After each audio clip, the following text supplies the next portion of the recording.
तो ये देखिए कि लड़कियों के लिए कितनी शानदार जो है देश की तरफ से सौगात है। इसका भी कुछ लड़कियां फ़ायदा उठा सकती हैं। अगर बच्चा वो क्रैक करता है तो उसके अंदर 34,000 रुपये प्लस 16% HRA गवर्नमेंट देती है उसको विद फेलोशिप।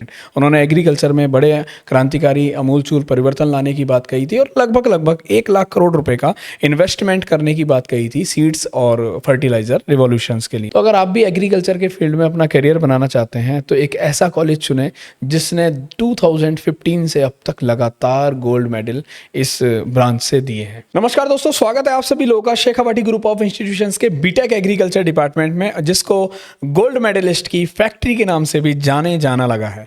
तो आज हमारे साथ हैं प्रदीप सर। हम सबसे पहले तो यही क्वेश्चन करेंगे कि 2015 से ऐसा क्या जादू किया है सर आपने कि हर साल गोल्ड मेडलिस्ट यूनिवर्सिटी टॉपर्स हमारे ही कॉलेज के रहते हैं। नमस्कार आकाश। नमस्कार। आपने मुझे यहाँ बैठने का मौका दिया। बिल्कुल आपका सर। बहुत बहुत धन्यवाद। तो सर आप मुझे बड़ा बेसब्री से इंतजार है इस क्वेश्चन के जैसा आंसर आपने का। क्वेश्चन किया कि आपने 2015 से इतने गोल्ड मेडलिस्ट दिए हैं, हाँ। ठीक है, तो इसके पीछे जो श्रेय देना चाहूँगा सर मैं, तो शेखावाटी जो परिवार है हमारा, इसकी फैकल्टीज़ को और साथ में जो बच्चे हैं हमारे पास, वो बहुत मेहनत करने वाले, ठीक है। इसके साथ साथ जो यहाँ का इन्वायरमेंट है, आपको एक चीज़ पता होगी आकाश सर कि हमेशा बच्चा वहाँ पढ़ पाता है जहाँ पे उसको वैसा इन्वायरमेंट मिले। बिल्कुल सही बात है। ठीक है, तो यहाँ का जो इन्वायरमेंट है वो पढ़ने के लिए बहुत सूटेबल है। और साथ में यहाँ की जो फैकल्टी है वो इन टाइम नहीं, जैसे कॉलेज टाइम है, कॉलेज टाइम के बाद में भी बहुत मेहनत करवाती है बच्चों को। ठीक है, उसी बिहेव पे जो हमारे यहाँ पे लैब हैं, ठीक है, उसके साथ में जो क्लासरूम है, ठीक है, वो बहुत अच्छे हैं। तो उसी पे क्या है कि बच्चा धीरे धीरे क्या है कि जैसे फर्स्ट ईयर में आता है तो उसको इतनी समझ नहीं होती। फिर जैसे जैसे वो स्टाफ के साथ कनेक्ट होता है, ठीक है, वो क्या है कि उसके ऊपर फेमिलियर हो जाता है, ठीक है, तो उसको जो माहौल मिलेगा उसी हिसाब से हमने मेहनत करवाई तो बच्चे गोल्ड मेडलिस्ट मिले। सर जैसा कि एग्रीकल्चर फील्ड है, किसानी से रिलेटेड है, ऐसा समझा ही जाता है और ऐसा ही होता भी होगा। तो सर मैं जानना चाहता हूँ कि जो बच्चे गोल्ड मेडल लेके आते हैं, क्या ये ग्रामीण परिवेश के हैं या शहरी परिवेश के हैं? नहीं सर, देखो एग्रीकल्चर ब्रांच ही एक गांव से उठ के आई है। हाँ। ठीक है, शहर वाला इतना नहीं समझ पाता। हाँ। ठीक है, तो वो बच्चे गांव से आए हैं तो उनको वैसे बेसिक नॉलेज तो है, ठीक है, और हम यहाँ उनको टेक्निकल नॉलेज देते हैं। जैसे एग्रीकल्चर इंजीनियरिंग का मतलब ही है कि एग्रीकल्चर फील्ड में एक टेक्नोलॉजी का लाना। बिल्कुल सही ठीक बात है, तो जैसे बच्चा आता है उसको बेसिक नॉलेज तो रहता ही है, उसके साथ में हम जो उसको टेक्नोलॉजी का नॉलेज देते हैं, ठीक है, तो वो क्या है कि खेती करने वाला बच्चा जल्दी एडोप्ट करता है उसको, ठीक है, ना कि जो सिटी में रहने वाला। सिटी वाले को क्या है कि थोड़ा सा मेहनत करनी पड़ती है उसके ऊपर। सर हमारे यहाँ किस किस तरीके के प्रैक्टिकल्स होते हैं या थ्योरी पे ही काम चलता है? नहीं सर, प्रैक्टिकल पे ज़्यादा फोकस किया जाता है। तो जैसे कहाँ प्रैक्टिकल होते हैं, क्या होता है? जैसे फील्ड में होता है फार्म मशीनरी का। हाँ। ठीक है, फार्म मशीनरी का मतलब है प्रोटेक्टेड कल्टीवेशन हो गया। हाँ। एक तो ठीक है, जहाँ पे अपन क्या है कि सब रोजगार का ऑप्शन ज़्यादा खुलता है, क्योंकि प्रोटेक्टेड कल्टीवेशन एक ऐसी चीज़ है जहाँ पे अपन ग्रीन हाउस है। ठीक है, प्रोटेक्टेड कल्टीवेशन में ग्रीन हाउस पढ़ते हैं। ठीक है, उसके अंदर क्या है कि ऑफ सीजन की क्रॉप को आप प्रोडक्ट करवा सकते हो, प्रोडक्शन करवा सकते हो। अच्छा, मतलब जो सीजन अभी नहीं है, यानी कि साधारण भाषा में मैं ये कहूँ, जैसे अगर सर्दियां नहीं है और कोई फल सर्दियों में आता है तो हम उसके थ्रू वहाँ गर्मियों में भी उस फल को पा सकते हैं, ताकि किसान को अच्छी पैदावार मिले और उसका जो प्रॉफिट है, हाँ, वो हमेशा ज्यादा मिलेगा, क्योंकि जो सीजन में क्रॉप ऑफ सीजन है उसमें रेट हाई रहेंगे। ओके, तो सर इसमें क्या किस किस तरह की रिसर्च वगैरह होती है, आने वाले स्कोप क्या है इसके बारे में भी थोड़ा चर्चा करें सर। की अगर बात करो तो सर देखो, एग्रीकल्चर इंजीनियरिंग एक स्कोप से भरी हुई ब्रांच, ठीक है, क्योंकि इसके अंदर अगर अपन गवर्नमेंट की बात करें तो बैंक में निकलती है, ठीक है, पीओ की वैकेंसी निकलती है, साथ में जूनियर इंजीनियर की निकलती है, जेईएन की, उसके साथ में आईएन की वैकेंसी भी निकलती है, ठीक है, उसके साथ साथ में जो प्राइवेट सेक्टर है, ठीक है, जैसे फार्म मशीनरी का सेक्टर हो गया, डेयरी का सेक्टर हो गया, ठीक है, जहाँ पे अपने जैसे बीज का हो गया, ठीक, सीड इंडस्ट्री, उनमें अपने प्राइवेट सेक्टर भी है, साथ में फर्टिलाइजर्स वगैरह में भी रहता है। हाँ,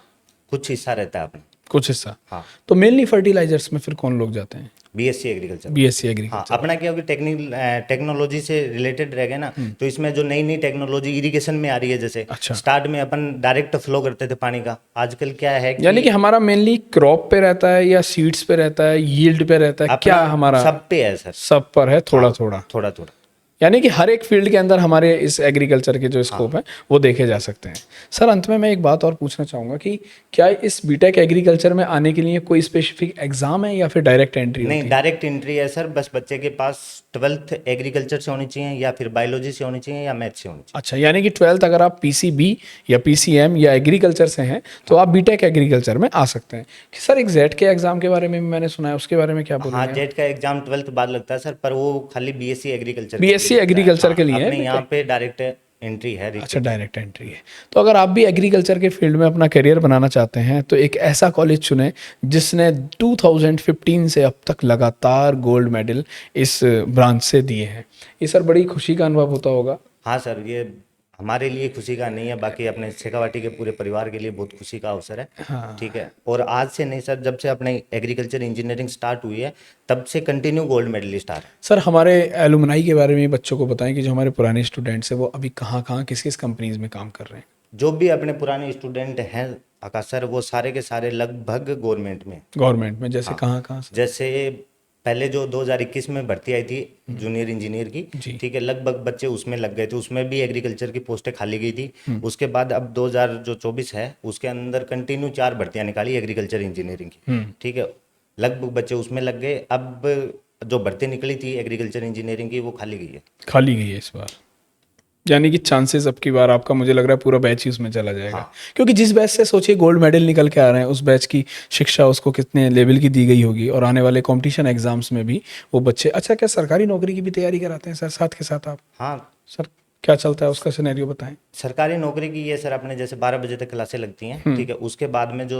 2 बजे तक हम क्लासों को करते हैं उसके बीच में हम सरकारी जॉब की ही तैयारी करवाते हैं बच्चों को। हाँ, क्योंकि और उसके साथ में हम रिसर्च की भी तैयारी करवाते हैं, क्योंकि जो बीटेक करने के बाद में एग्जाम लगता है आईआईटी का गेट का, ठीक है, जब बच्चा गेट क्रैक कर लेता है, वैसे एग्रीकल्चर की कट ऑफ इतनी हाई नहीं जाती, तो क्रैक करने के बाद में क्या है कि उसको गवर्नमेंट देती है 12,400 रुपये स्टाइफन हर मंथ, साथ में उसको एमटेक करवाती है। ओके।